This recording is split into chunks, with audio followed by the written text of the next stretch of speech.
Yes, hello, hello. Hi guys.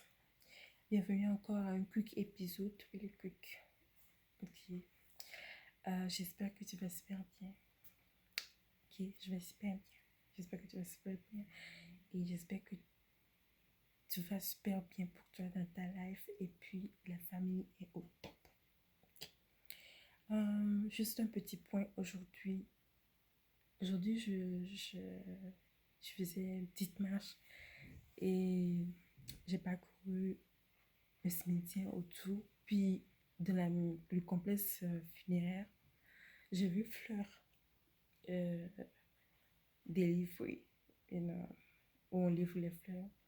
Puis, tiens, ça me passe par la tête, vous savez, aujourd'hui, surtout dans un contexte de relations, des relations romantiques, ou même des relations normales entre individus, euh, surtout dans les cultures afro ou dans les cultures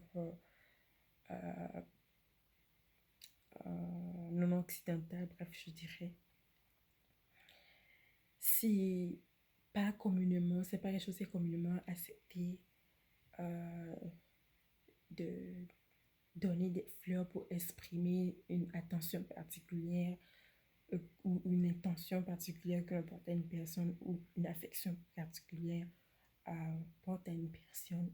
Et j'ai beaucoup entendu les gens dire, surtout sur les réseaux, sur Internet, finalement, des gens qui dénigrent littéralement ou bien que le fait de se donner des fleurs n'est pas quelque chose qui sont, même pour les gens en Occident, pour, qui sont nés dans la culture occidentale, donc techniquement de, de, de race blanche, quoi. Pas des gens de couleur, je veux dire, ne portent pas forcément attention à cette façon de manifester son attention et son amour, sa présence, etc., son intention, whatever. C'est comme que bon, c'est pas très important de donner les fleurs dans un contexte romantique, surtout pourquoi donner les fleurs, c'est donner les fleurs n'est pas blablabla. Tout le discours qui vient avec, ce n'est plus forcément, ce n'est pas ça qui démontre littéralement que c'est littéralement que ça. Puis je dis que dans les rites funéraires, ils amènent toujours les fleurs. Et j'imagine déjà quelqu'un qui n'a même jamais reçu une fleur dans sa vie, ou bien qui peut même compter le nombre de fois qu'il a reçu une fleur, une ou deux fois dans son existence. Finalement, sur sa tombe, voilà, tout le monde qui vient avec des bouquets de fleurs. Et ça se fait partout, hein.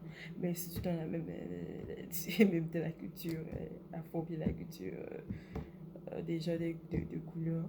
Surtout eux, que ce n'est vraiment pas le langage, ce n'est pas partie des langages affectifs du tout.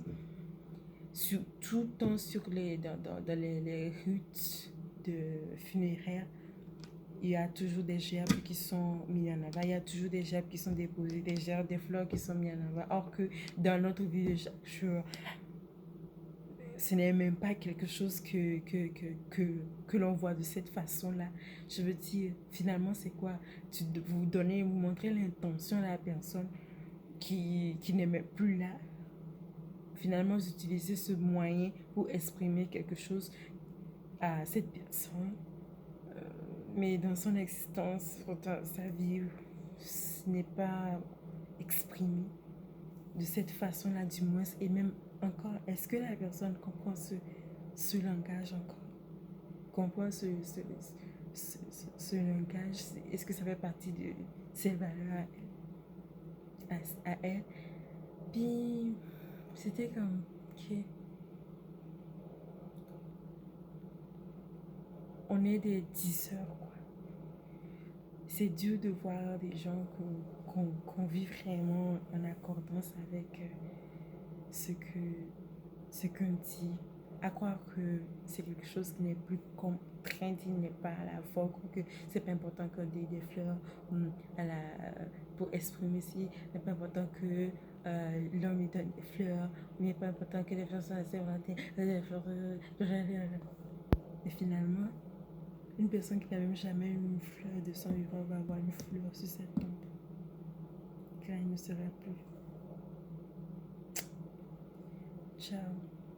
On se voit à la prochaine. Portez-vous bien d'ici là.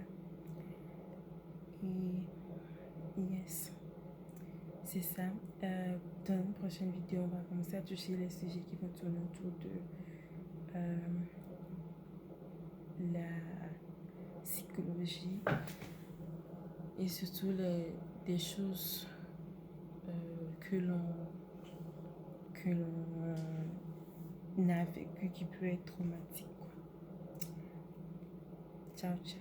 Ah, ceux qui sont abonnés et ceux qui ne sont pas abonnés aussi. Non. Abonnez-vous. Ciao.